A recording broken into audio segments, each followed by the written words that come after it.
Hello everyone, আজকের ভিডিওতে আমি শেয়ার করব সিঙ্গাপুরের প্রথম দিন কিভাবে কাটালাম, কোন হোটেলে ছিলাম, কস্ট কেমন পড়েছে অ্যান্ড পাবলিক ট্রান্সপোর্ট লোকালদের মতন কিভাবে কম খরচে ইউজ করেছি, রাতে কোথায় কোথায় ঘুরেছি অ্যান্ড রাতে বাঙালি খাবার কোন হোটেলে খেয়েছি, এভরিথিং আজকের ভিডিওতে শেয়ার করব। So let's get started.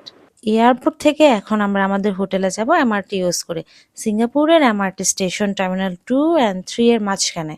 Train to city or MRT sign দেখে এলিভেটরের নিচের দিকে চলে গেলে আপনারা পেয়ে যাবেন এমআরটি স্টেশন। এমআরটিতে ওঠার জন্য আমি আমার বাংলাদেশের ক্রেডিট কার্ড ইউজ করেছি। বাংলাদেশে যে কোনো ক্রেডিট কার্ড ইউজ করা যাবে, শুধু আপনাদের ফরেন পার্টটা অ্যানাবল থাকলেই হবে। শুধু এমআরটি নয়, বাংলাদেশের ক্রেডিট কার্ড ইউজ করে আপনারা যে কোনো পাবলিক বাসেও চড়তে পারবেন।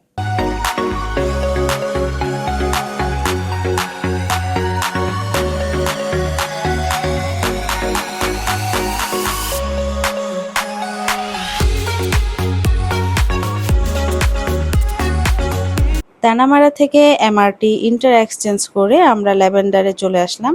এক্সিট বি দিয়ে আমরা বের হয়ে এখন আমরা চলে যাচ্ছি আমাদের হোটেলের দিকে। তো আমাদের এয়ারপোর্ট থেকে ল্যাভেন্ডার পর্যন্ত আসতে টোটাল খরচ হয়েছে পার পারসন 10 সেন্ট করে, যা বাংলাদেশের টাকায় 10 টাকা। আর আপনি যদি গ্রেবে আসতেন তাহলে আপনার 25 বা $26 লাগতো, যা বাংলাদেশের টাকায় 2600 টাকার মতন আসতো। আমরা এখন হোটেল বসের পাশ দিয়ে লেকের পথ ধরে হেঁটে যাচ্ছি। এখানের জায়গাটা একটু পার্কের মতন, খুব গোছানো, নিট অ্যান্ড ক্লিন। এই প্লেসটাও খুব সুন্দর ছিল। আমাদের হোটেলটা ল্যাভেন্ডার স্টেশন থেকে 7 মিনিটের ওয়াকিং ডিস্টেন্স ছিল। তো আমরা হেঁটে হেঁটেই চলে আসলাম হোটেলের কাছে। অবশেষে একদম আমরা হোটেলের সামনে চলে আসছি হাঁটতে হাঁটতে। আজকের ওয়েদারটা খুব ভালো ছিল, বাতাসও ছিল অনেক, তাই আমাদের হেঁটে আসতে একদমই কষ্ট হয়নি, আলহামদুলিল্লাহ। আমরা বাংলাদেশ থেকে এগোডার মাধ্যমে আমাদের হোটেল বুকিং দিয়ে এসেছিলাম। আর যেহেতু আমরা আমাদের চেকিংয়ের কাছাকাছি সময় চলে এসেছি, আশা করা যায় আমাদের রুমটা রেডি পাবো। তো আমরা এখন চলে আসলাম রিসিপশনের ফর্মালিটি শেষ করে আমরা এখন যাব আমাদের রুমের দিকে। আমাদের রুমটা ছিল সেকেন্ড ফ্লোরে। এই হোটেলে লিফটে উঠে ফ্লোর সিলেকশন করার জন্য রুমের চাবি ইউজ করতে হয়। আমরা চলে আসলাম আমাদের রুমের সামনে। চলেন দেখি আমাদের রুমটা কেমন ছিল। এটা একটা 3 স্টার মানের হোটেল। তো রুমটা মোটামুটি গুছানোই ছিল। একটা ডাবল বেড ছিল। যারা আপনারা কাপল আসবেন তাদের জন্য আমি বলবো রুমটা মোটামুটি পারফেক্ট। বাট যারা বেবি নিয়ে আসবেন তাদের জন্য একটু কনজেস্টেড হবে, যেহেতু স্পেস একটু কম ছিল। এখানে আবার চা কফি সব কিছুই দেওয়া ছিল। একটা হেয়ার ড্রায়ার ছিল। আমাদের এখানে একটা রেফ্রিজারেটর ছিল খাবার রাখার জন্য। তো সাইড থেকে ওয়াশরুমটা মোটামুটি বড় ছিল, ভালো স্পেস ছিল।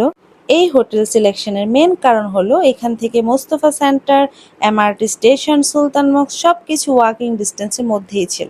আমাদের টোটাল খরচ হয়েছিল 2 রাতের জন্য $123, এবং এর সাথে আমাদের বাফেট ব্রেকফাস্ট ইনক্লুড ছিল। হোটেলের আশেপাশের বিল্ডিংগুলো খুবই সুন্দর ছিল, অনেক পুরাতন বিল্ডিং, যদিও একদম রাজকীয়। আর সামনেই ছিল একটা ছোট্ট সুন্দর একটা পার্ক, খুবই neat and clean.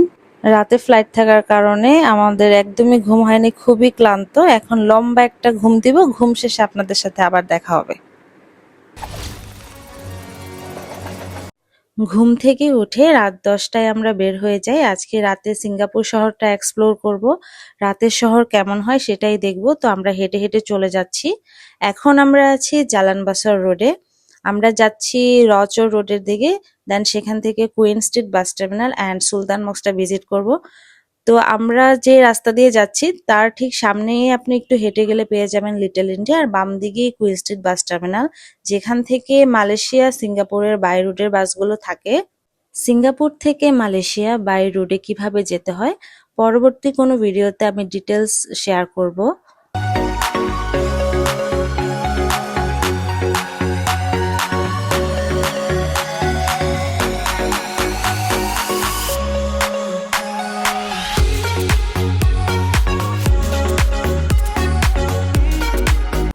Queen Street bus terminal থেকে কিছু ইনফরমেশন নিয়ে আমরা চলে গেলাম সুলতান মক্স দেখতে। অবশেষে চলে আসলাম সেই সুলতান মক্স, ঐতিহ্যবাহী সুলতান মক্সে, যেটি 200 বছরেরও পুরাতন একটি মসজিদ। এখানে এই মসজিদের বিশেষত্ব হচ্ছে এটার একটা গোল্ডেন কালার গম্বুজ আছে আর চারদিকে 4টা মিনার। দূর থেকে দেখে একদম গোল্ডেন কালারটা চিকচিক করে, খুব সুন্দর একটা মসজিদ। সেই সুলতানি আমলের একটা মসজিদ, অসাধারণ সুন্দর। তারপর আমরা এর আশেপাশে কিছুক্ষণ ঘোরাঘুরি করলাম, এক্সপ্লোর করলাম। তো আমরা যখন সুলতান মক্স দেখতে গেছি তখন বাজে রাত 12:30। রাস্তায় দুই একজন মানুষ ছাড়া আর কেউ ছিল না, বাট সিঙ্গাপুর শহর এত বেশি সেফ অ্যান্ড সিকিউর যে আপনি সারা রাত ঘোরাঘুরি করলে আপনাকে কেউ কিছু বলবে না, কোনো অকারেন্স ঘটবে না, কোনো ছিনতাইকারী, ইনফ্যাক্ট কোনো ধরনের কোনো প্রবলেমে আপনি পড়বেন না। এখানে কোনো রাস্তায় পুলিশ থাকে না, কিচ্ছু থাকে না, তাও আপনি ফুললি সেফ ভাবে সারা রাত ঘুরতে পারবেন। তারপর আমরা আরব স্ট্রিটের রাস্তা দিয়ে হেঁটে যাচ্ছি। এখানে অনেক আগের পুরাতন কিছু বিল্ডিং এর মধ্যে কিছু পেন্ট করা আছে, সেই ঐতিহ্যগুলো ফুটিয়ে তোলার জন্য আগের সুলতানি আমলের কিছু ঘর বাড়ি এরকম পেন্ট করে রেখেছে। এই রাস্তাটা খুবই সুন্দর ছিল।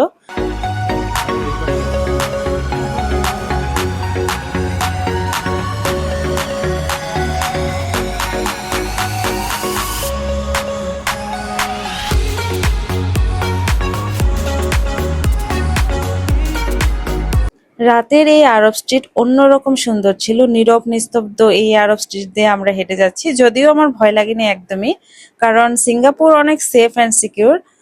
আর অনেক লাইটিংও ছিল যদিও, আর সবগুলো খাবারের দোকানই খোলা ছিল, দুই একজন করে লোকজন ছিল। আমাদেরকে অনেকে অফার করছিল খাওয়ার জন্য, বাট আমরা দুপুরে ইন্ডিয়ান এক হোটেলে খেয়েছি, তো আমাদের ওইভাবে খাবার বেশি একটা ভালো লাগেনি। তো আমরা ভেবেছি রাতে আমরা বাঙালি কোনো হোটেলে ভাত খাবো, যেহেতু বাঙালি।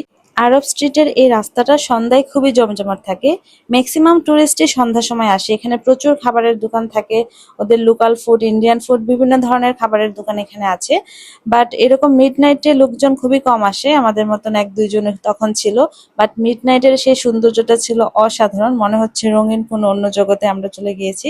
যাই হোক, এটা যেহেতু টুরিস্ট প্লেস, এখানে খাবারের দাম একটু এক্সপেন্সিভ। এখন আমার ঘড়িতে প্রায় রাত 1টা বাজে। আমরা এখন আরব স্ট্রিট থেকে চলে যাব আমাদের হোটেলের দিকে, ওখানে যে আমরা বাঙালি খাবারের হোটেলে যাব। মুস্তফা সেন্টারের অপোজিটে অনেক বাঙালি খাবারের হোটেল আছে, তো আমরা চলে গিয়েছিলাম বাংলাদেশি খাবার নামের একটি হোটেলে। এখানে খাবারের মান মোটামুটি ভালোই ছিল। দুইটা সেট মেনু ছিল, ভাত মাংস সবজি ডালের একটা সেট মেনু ছিল, যা আমাদের খরচ পড়েছিল $4 থেকে $5 মতন। আর একটা ছিল ভাত সবজি ডাল, যা আমাদের খরচ পড়েছে $2। আর আমরা দুপুরে যেখানে খেয়েছিলাম সেখানে আমাদের টোটাল খরচ পড়েছিল $19। খাওয়া দাওয়া শেষ করে আমরা চলে আসলাম আমাদের হোটেলের সামনের সেই পার্কে। এখন আমার ঘড়িতে বাজে রাত 2টা। যেহেতু আমাদের হোটেল 24 আওয়ার্স ওপেন থাকে, সেক্ষেত্রে কোনো টেনশন নেই। আমরা কিছুক্ষণ একটু পার্কে বসবো। পার্কে বসে আমি ভাবছিলাম, যেখানে সিঙ্গাপুরে এক বোতল পানির দাম $2 করে, সেখানে আমরা সিঙ্গাপুরে মেট্রোতে চড়ছি পার পার্সন 10 সেন্ট করে। বিষয়টা আমার কাছে খুবই ইন্টারেস্টিং লেগেছিল।